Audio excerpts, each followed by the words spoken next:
Welcome to our podcast. Today we're going to talk with Miss Brandi Gabriel. If you want to just start by telling us a little bit about yourself.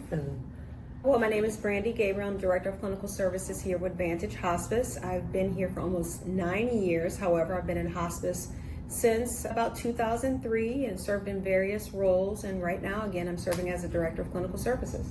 Awesome. So we're going to talk today about just what to expect in hospice, because I think when people sign up for hospice, they get really nervous and scared and they don't know what's coming, and that first week on service can be really kind of overwhelming. Yes. So when a person signs up, what happens? Like they sign the consents, and then what happens? So you meet a host of people. The first person you will meet is the RN that will do the start of care visit, and it's our admission nurse. So the admission nurse will do an assessment of you and your family's needs. The psychosocial assessment, where we're talking about, do you need any services like caregivers? Do you need any access to community resources? You might need help completing legal documents like FMLA paperwork if you're a caregiver and you need to take time off to assist in the care of your loved one. So things like that. You may also require or request the need for a chaplain, and we will do that assessment, and we provide spiritual support to you. We also connect you, if you so wish, to be connected to someone in the community of your own faith affiliation. So we act as a liaison between us and your faith community. You may also require a hospice aide. The hospice aide is a certified nursing assistant trained specifically in hospice and end of life. And we provide assistance with personal care and ADLs, and that's the activities of daily living. So dressing, grooming, bathing, some light house chores in the home, those things that would help maintain dignity and your overall hygiene. And then also your skilled nurse. So that nurse or your case manager is separate from the start of care nurse or the admission nurse. The case manager is the nurse that you'll see on a routine basis, and they'll come out and help develop that plan of care, really determine how often you need nursing services, and tell you what days of the week he or she will come. And they also coordinate with the aide and determine the frequency of the aide visits that you may require. So it's important to note that first week, there are a lot of people coming into your home. Yeah. So we're mandated by CMS to do assessments, our initial assessments, within 5 days of the day that you are admitted to service. So A flurry of activity. In those first 5 days, you're going to have the admission nurse, the case manager, the social worker, the chaplain, and probably the aide at least 2 to 3 times a week, probably.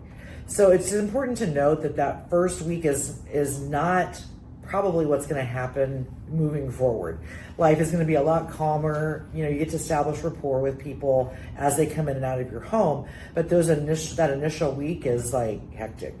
It is hectic, but it's also a time where you get all of kind of like the busyness of it out of the way. Typically when family members bring their loved one on hospice, you have all the people who matter most in the patient's life. So it could be the children who are in from out of town, the neighbors, everyone's coming in because this is new. And so there are a lot of people who are invested in the life of the patient, and we want to make sure that the entire team can see those patients within the first 5 days. It's also required by CMS, like Nicole indicated, but it's also a great time to get all the people who matter most to that patient involved in that plan of care. They know what to expect. It's kind of like being pregnant. What to expect when you're expecting. Yeah, it's like what to expect when you're on hospice. So all the people who are a core part of that hospice team will be there within that first 5 days. Awesome. So as you move past that first week, really the first 2 weeks, because you're still, if you're anything to know your face. Yeah, if you're anything like us, I'm sure you don't remember everything that somebody tells you right when you first hear it for the first time. So that second week is also a little bit of just reiteration of everything that we talked about in the first week, making sure that you know how to access us after hours, for example. Make sure you're clear on what medications are covered and not covered, or what supplies we're going to be bringing, making sure that you have everything that you need. After that is when the real work of hospice begins. So there's a kind of a middle phase. Right. And it's an adjustment, right? It's an adjustment. So again, that's kind of like dating. Exactly. Everyone kind of gets to know somebody in the beginning, and then you get your routine. So it's like any other relationship in your life where you meet people, you know what to expect, they know what to expect. We learn your preferences. We learn how to communicate with one another. So for example, if somebody who's really important in your life wants to be updated on your plan of care because they work, we learn how to communicate with you. If it's best to call you, after 3 because you get off at 2, then we learn that. And so we communicate with you after 3 because your loved one might be in a skilled nursing facility or have a caregiver who's paid by you, and you may not be in the home. So learning everybody's routines, knowing what to expect, and how to communicate with us if we're not present for that visit or if you're not present for that visit. So how would you describe like a more routine type visit? What should they expect? So after everybody kind of knows their team, when to expect the nurse, when to expect the aide, chaplain, and the other various members of the team. On a routine visit, the nurse will set an appointment with you. We usually give about a 2-hour window to allow for traffic and emergencies, but you'll know when to expect your nurse. The nurse will come out and do a head-to-toe assessment, talk about what happened since the last time we saw you. So if you had any exacerbations in pain, if you're just not feeling well, or if you have a question about anything, we talk about anything that's on your mind or what's most important for you that day. And then the nurse typically will go into the head-to-toe assessment. So that's taking your vital signs like your blood pressure, your temperature, your pulse. We'll do a skin assessment just to make sure there aren't any changes in your skin. We'll talk about your diet and your intake, how you're sleeping, if you're having any anxiety. And then if you have any issues with those types of things, then we talk about the medications that you may or may not need to treat the symptoms that you're having. We'll also review your medications to make sure that you have enough medications to get you along until the next time we see you. And again, we open up the visit for you because it really is your plan of care, and try to gear what we do to best suit your needs. Exactly. The other thing too is I know that when we're talking about nurses, and it sounds very clinical, it's not always clinical. Sometimes there are clinical aspects of the nursing visit, for example, but it's not only clinical stuff. As Brandi said, the visit is yours. So you're able to open up and talk about really anything that you'd like to talk about, any concerns that you may have, any issues that may be going on that are not necessarily related to your health. Hospice is for people who have some type of life-limiting illness, but hospice is really about the living. And so it's about maximizing the moments that matter most to the patient and the family. So sometimes it's really just not about that disease or the pain I may or may not be having. It might just be somebody being there and just talking about whatever that's on their mind. Sometimes people don't really want to talk about the disease during the visit or whatever's going on there. So we build relationships with patients and families, and again, we talk about what's important to them. And also, it's also, I think, important to note that some of the things that we focus on is, we really do focus on making sure that you're prepared for what's coming next. One of the things, and when I was a case manager, I know that we've talked about this before, a hospice nurse, a hospice professional is not going to lie to you about where you're at and about what's coming next, and is going to be very honest about what to expect. Because again, as Brandi said, to be on hospice, you have to have a life-limiting illness. But we do. Our job is to make sure that you're prepared for what's coming, what we see, what we're expecting. And everything doesn't read textbook. Every person's disease trajectory looks different. And so we talk about what to expect. That's why we have a conversation with you. We really assess the patient from the moment we open the door. We may see that, our patient was walking independently and maybe they're moving a little bit slower.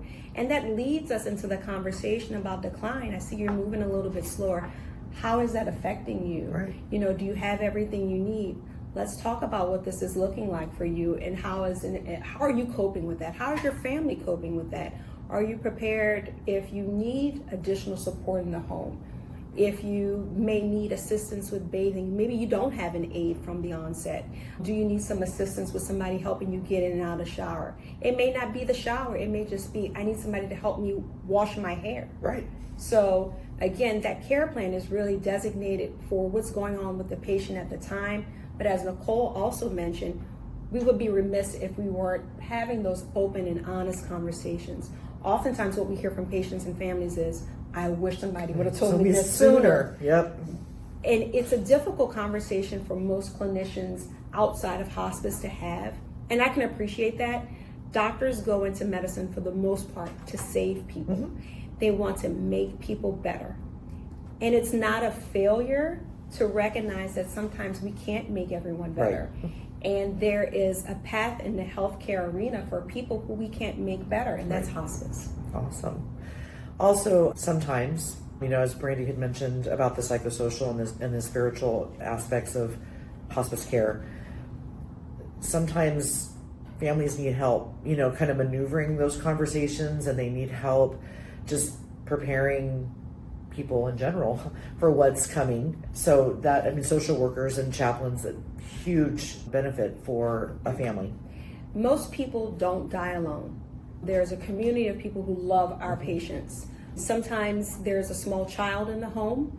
Maybe it's the spouse who's been married to the patient for 60 years. That spouse might have been responsible for doing all of the financial stuff. I've never, written a check. I don't know what to do about my mortgage. Right. My husband was the one who took care of me. And so helping them think about all the things that will come after the loved one is gone. How do I prepare my small child who lives in the home that mom, dad, grandma, grandpa, aunt, uncle is not going to be here? And so even talking about, maybe doing some type of life review, talking about, what happened to them when they got married, or their sweet 16, or how did mom and dad meet, and having those stories recorded in some type of way so that legacy is able to live on. Exactly. So we broach those conversations because sometimes people think about it, but because they may be overwhelmed with other things which are more important at the time, it allows for those types of conversations to occur. Exactly. So the part that nobody really wants to talk about, is what happens at the end. And I know there's a lot of mystery and fear, I think, related Absolutely. to what happens, not necessarily at the end of life per se, but how, what do you do when your loved one passes away and they're in the home? How would you describe maybe the last week of what to expect on hospice? I would say that if we said that it always goes a certain way, we would not be honest. Agreed. If we were to say it's like anything you see in a Lifetime movie, we would probably not be very honest. Right. What I would say is you should expect to be supported. Great answer. At the very least, you should expect to be supported by the people you've entrusted to provide hospice care. Now, typically, a patient will have a gradual decline and there may be some sudden change. Right. And now it looks like the end is near. And we can predict days till the person may pass or die.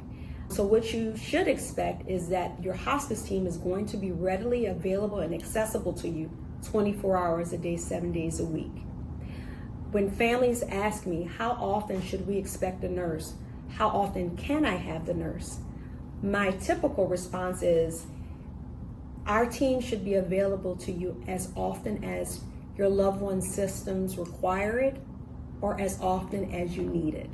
So sometimes it is not about doing something physical. It's not about taking the blood pressure. Right. It's not about administering a medication. It is about being that gentle presence to be along with you during that journey. So is that daily? Possibly. Is that twice a day? Possibly. If there's a symptom out of control, there's a level of care called crisis care that we can place the patient on, where there's a nurse at the bedside to support and help the palliation of those symptoms or the treatment of those symptoms until the patient's symptoms are relieved or until the patient has a point of comfort. Awesome. So when we talk about like the last visit, right? Everybody's, I know people get very, very nervous about the last visit.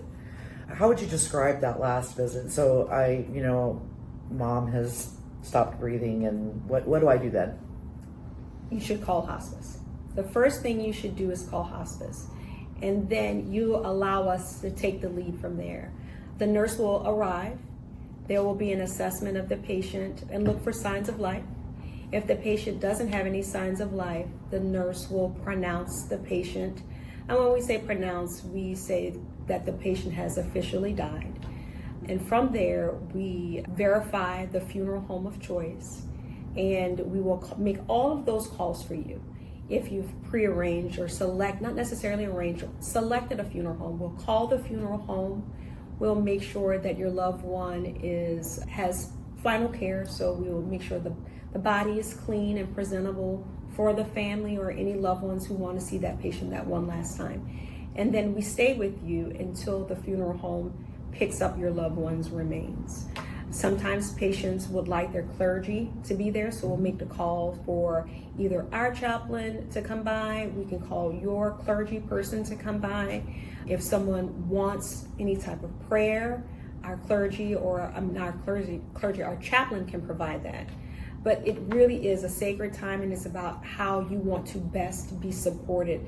There are technical things that the nurse will do, like, again, call the funeral home and prepare your loved one for the last viewing in the home. And then just really be a supportive presence. It is a sacred time, and we want to respect that last time that you'll see your loved one in their home environment. Right. Also, just a side note, in Houston and surrounding areas, sometimes police departments have to be contacted, which depending on what county you live in. So that may be a part that we would do. And then we would, just talk with the police department and handle as much as we can, saving you guys It's a responsibility that would be required.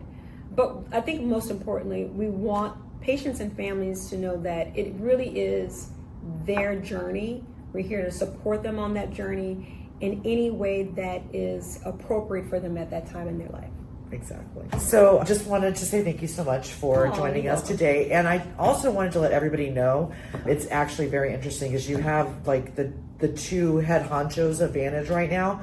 So the administrator and the DCS, so like all the decisions that are made at Vantage are made by the two of us. Brandi and I have been working together for a very long time. And anyway, so thank you so much for joining us today. And I'm sure you will see her again, during our podcast journey. So thank you so much.